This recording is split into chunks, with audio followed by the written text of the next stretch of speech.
Bonjour et bienvenue chers amis poissons dans votre taroscope pour le mois de juillet 2020. Avant de commencer, je voulais préciser que j'utilisais le Nicoletta Cecchioli Tarot pour les taroscopes et que bien sûr ce taroscope ne parlera pas à tous les poissons du monde. Prenez ce qui résonne en vous et laissez le reste partir et éventuellement regardez aussi le taroscope de votre signe ascendant et de votre signe lunaire où vous pourrez trouver peut-être des informations qui vous parlent. On va regarder tout de suite l'énergie centrale pour ce mois de juillet. On a le 9 d'épée. Donc ce mois de juillet pour vous va être quand même source d'inquiétude. Vous inquiétez de ce qui peut arriver. Ça peut même créer pour certains poissons une forme d'insomnie. Il y a vraiment une notion d'inquiétude sur ce mois de juillet. On va regarder un peu plus pourquoi. Avec le roi de denier au-dessus, on me dit que quelque part, il n'y a pas vraiment raison de s'inquiéter. En tous les cas, vous avez une bonne assise matérielle. Vous avez une belle générosité aussi. Il y a quelque chose quand même chez vous de bien ancré. On va voir un peu plus loin pourquoi c'est cette inquiétude. Alors peut-être que même si vous avez tout ça, vous envisagez peut-être, vous avez peut-être peur de perdre cette assise, vous avez peut-être peur de perdre une forme de confort, mais pour moi c'est du solide ça, c'est quelque chose d'acquis que vous ne risquez pas de perdre. De toute façon le 9 nous parle de peur, mais c'est des peurs mentales, c'est des peurs qu'on se crée nous-mêmes finalement, c'est des inquiétudes qu'on se met en soi. Et le meilleur remède à la peur, ne pas oublier, c'est la foi. Donc ayez foi en vous déjà, et en tout ce que vous avez déjà accompli. C'est pas rien. Avec ce roi de denier, vous n'avez pas accompli non plus rien du tout. Et puis foi en la vie.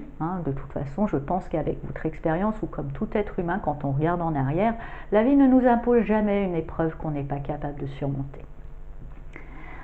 Alors, avec ce 3 de denier, effectivement, on dira vous avez acquis une certaine assise, mais vous avez été aidé avec une forme de collaboration ou tout simplement en faisant collaborer toutes vos facettes en vous.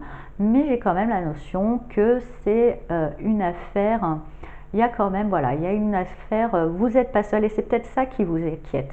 C'est que vous avez l'impression que si quelque chose ne marche pas, comme tout bon poisson que vous êtes, est tellement inquiet pour le bien-être d'autrui plus que pour le vôtre, peut-être vous vous inquiétez surtout pour le bien-être de certains. Vous avez peut-être mis en place quelque chose avec des collègues ou avec des partenaires ou tout simplement des choses qui n'impliquent pas que vous et vous vous inquiétez surtout par rapport à autrui.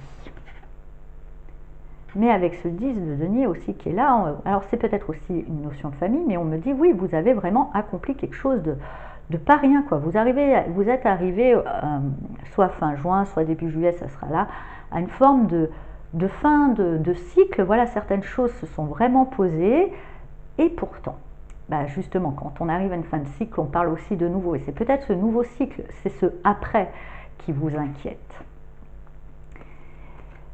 Avec ce cavalier de bâton, le après va être une notion d'aller effectivement vers une forme d'inconnu, va aller vers l'étranger aussi. Elle peut nous parler pour certains poissons de déménagement. Et là, du coup, ça suscite certaines angoisses, car effectivement, vous avez acquis un très bon confort, mais voilà, vous savez ce que vous quittez, vous ne savez pas trop vers quoi vous allez, et cette notion d'inconnu vous angoisse un peu. Mais alors, avec ce 7 d'épée, effectivement, ça vous angoisse parce que peut-être que justement, dans ce nouveau périple ou dans ce nouveau, vous avez bien vu que... et vous êtes lucide. Pour moi, il y a une notion, peut-être justement, vous n'êtes pas arrivé à cette fin de cycle pour rien, vous êtes riche d'expérience et vous êtes lucide, qu'il faut être vigilant dans ce nouveau départ. Il risque d'avoir pas que des personnes honnêtes. Voilà. Et vous avez peut-être une forme d'angoisse de tomber encore sur des escrocs ou sur des personnes malhonnêtes. Mais justement, quand je vous dis, la peur se guérit avec la foi. Et moi, je pense que justement, si vous avez peur de ça, c'est que vous avez déjà croisé la route de pas mal d'escrocs. Mais justement, quelle bonne nouvelle d'avoir croisé la route de certains escrocs. Car grâce à ça, maintenant, vous saurez le reconnaître de loin. Et finalement, comme je vous disais, soignez cette peur en nourrissant votre confiance en vous disant que celui qui a décidé de vous faire chier, il n'est pas né. Il n'est pas né. Voilà, tout simplement. Mais et restez effectivement sur votre garde, ne vous emballez pas trop, effectivement, avec ce cavalier de bâton, vous avez une tendance tout le temps à un peu aller un peu vite. Donc mesurez vos ardeurs avant d'émettre des points de vue, parce qu'effectivement il y a peut-être là des changements, aller vers l'inconnu, aller vers des choses. Avant de vous emballer, prenez la mesure, ne donnez pas de réponse si on vous propose des deals ou des choses. Prenez le temps de la réflexion, ne répondez pas tout de suite dans la précipitation, car effectivement, dans le lot, ce 7 d'épée nous dit qu'il y a quand même quelques ennemis cachés. À moins qu'aussi on me dise là d'un coup ça me vient que votre plus grand ennemi caché c'est vous-même, vous-même avec cette tendance à l'angoisse, cette tendance à la peur. Et je vous le répète, n'ayez pas peur, prenez confiance et une foi inébranlable en vous. Celui qui a décidé de vous faire chier, il n'est pas né, il n'est pas né, il n'est pas né. Et effectivement aussi, il y a une peur, et ce qui est un peu parce que là, apparemment, vous partez vers un nouveau cycle qui va demander pas mal d'efforts et pas mal de responsabilités. Vous avez aussi peur d'une forme d'épuisement. Effectivement, vous allez avoir pas mal à gérer. Mais comme je vous disais, la vie ne nous impose jamais d'épreuves qu'on n'est pas capable de surmonter. Et même si c'est pour un temps, c'est pas tout le temps. Vous aurez quand même, il y a là quelque chose qui me dit que la tâche qui vous compte pour le mois de juillet, ce périple, ce voyage vers l'inconnu, c'est pas rien. Hein, ça va être quand même plutôt costaud en termes de charge. Et ça va être peut-être un petit peu lourd parce que ce symbole de coupe nous parle d'un petit moral en berne hein, quand même. Ce nouveau départ, peut-être comme je vous disais, là vous quittiez quelque chose qui a été construit sur la durée. Concrètement, là les choses prennent vraiment une tournure bien concrète, que vous passez à une autre étape et peut-être une forme de nostalgie qui vous rend un petit peu mélancolique et qui vous aide pas du coup, hein, je dirais, qui vous amplifie cette sensation de surmenage. Il faut bien laisser le passé au passé. Aussi qu'on me parle, parce que je vois ça avec le 7 d'épée d'un coup qui se relie, ne donnez pas de qualité ou même de défaut aux autres tout de suite. Vous avez tendance à toujours, effectivement, c'est tout à votre honneur de voir le meilleur en soi, mais n'en faites pas une vérité absolue.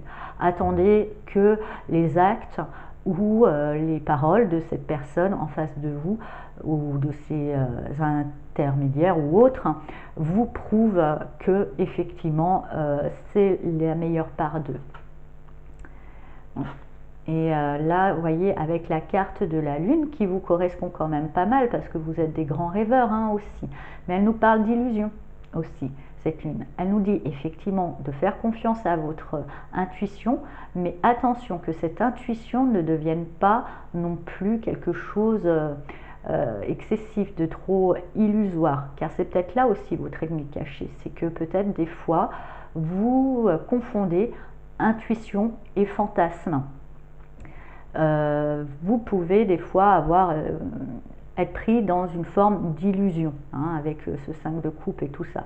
Et du coup, vous vous retrouvez un petit peu submergé par le poids d'une réalité que vous n'avez pas soupçonnée. Voilà, donc ayez confiance en vous, prenez un peu de temps. Effectivement, ce nouveau départ est bien.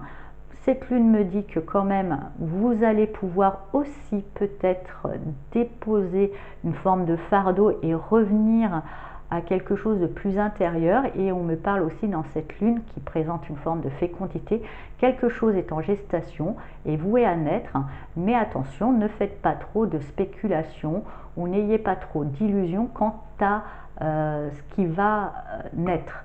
Voilà, une étape après l'autre, justement, et les choses seront, je dirais, plus saines.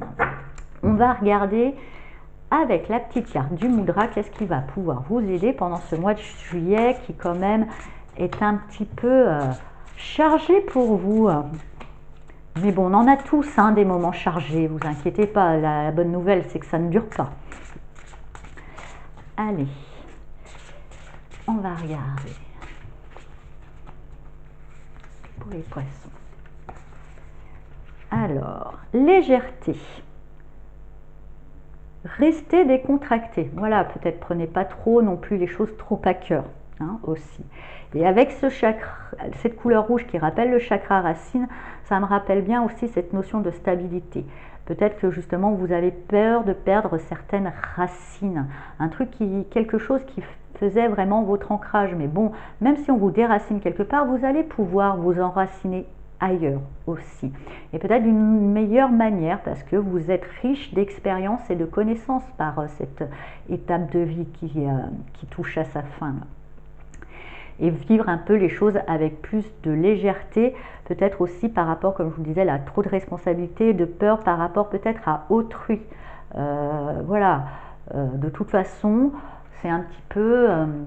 c'est un petit peu là, quand je donnais un exemple, bon, c'est un peu, je ne suis pas du genre vraiment à me mettre en avant, mais là, voilà, je disais par rapport au corona, et je connaissais quelqu'un qui a très peur de tomber malade, très peur de tomber malade. Je lui dis, écoute, de toute façon, si on doit tomber malade, on tombe malade, voilà, on fait tout ce qu'il faut, mais après, on ne va pas se nourrir une parano tous les jours, sachant que oui, peut-être on va la voir, et qui sait que même on va mourir. Oh là, mon Dieu, il était au summum de la peur. J'ai dit, mais justement, imagine, il te reste plus que 2 semaines à vivre. Comment tu veux passer ces 2 semaines? En stressant, en paniquant, ou plutôt en te marrant? Écoute, profite de chaque jour, effectivement, c'est peut-être le dernier. Donc là, c'est peut-être ça. Profitez, vous prenez pas trop la tête, de toute façon, les choses, vous les ayez confiance en votre capacité à vous adapter, vous saurez gérer. Effectivement, il y a quelque chose qui est voué à naître. Ne faites pas trop de mauvais délire dessus aussi, ou de voir aussi le mal, parce que vous avez un petit moment de baisse de morale. Donc quand on est en baisse de morale, on n'est pas toujours à imaginer le meilleur. À la rigueur, si vous n'êtes pas capable d'imaginer les meilleurs, c'est pas grave. N'imaginez pas le pire pour autant, n'imaginez rien. N'imaginez rien et profitez de ici et maintenant. Alors, on met ses doigts comme ça et on pointe l'autre. En plus, voilà, il y a plein de petits cœurs, hein, là, je viens de les remarquer, c'est pas trop beau. Hein. Voilà, en amour de soi, dans la confiance de soi, ce que je pense. Et justement, vous allez trouver une forme, vous allez pouvoir dédramatiser quelque chose qui, pour moi, n'est pas si dramatique, c'est vraiment dans votre tête, c'est vraiment vous imaginez trop le pire, peut-être parce que vous en avez déjà pas mal vécu, mais voilà, c'est justement ce qui est fait n'est plus à faire, si vous avez déjà eu vos clous de galère, hein, qui en même temps, même s'il y en a d'autres, vous saurez, vous êtes équipé pour savoir les gérer. Alors ce mudra s'appelle le mudra vajra. C'est le geste de la foudre-feu. Alors vous voyez, faites le geste à tous à ceux qui peuvent que vous considérez comme les ennemis. Ce mudra active et régule la circulation tout en éveillant tous les sens. Tenez-vous debout et droit, les pieds orientés vers l'avant. Accélérez votre respiration et lancez les bras vers le haut à chaque inspiration. Pas de lordose. Je sais pas ce que c'est. Ceci 6 à 12 fois. Puis tenez le mudra, bras tendus vers le haut, pendant environ 10 secondes et continuez à respirer profondément et fortement. Pour finir, asseyez-vous tranquillement 3 à 5 minutes tout en tenant le mudra et voyez-vous en esprit dans une situation qui fait plaisir. J'aborde le monde courageusement. Je retrousse les manches pour la journée et mets de l'élan et de l'enthousiasme dans ce que je fais. Voilà.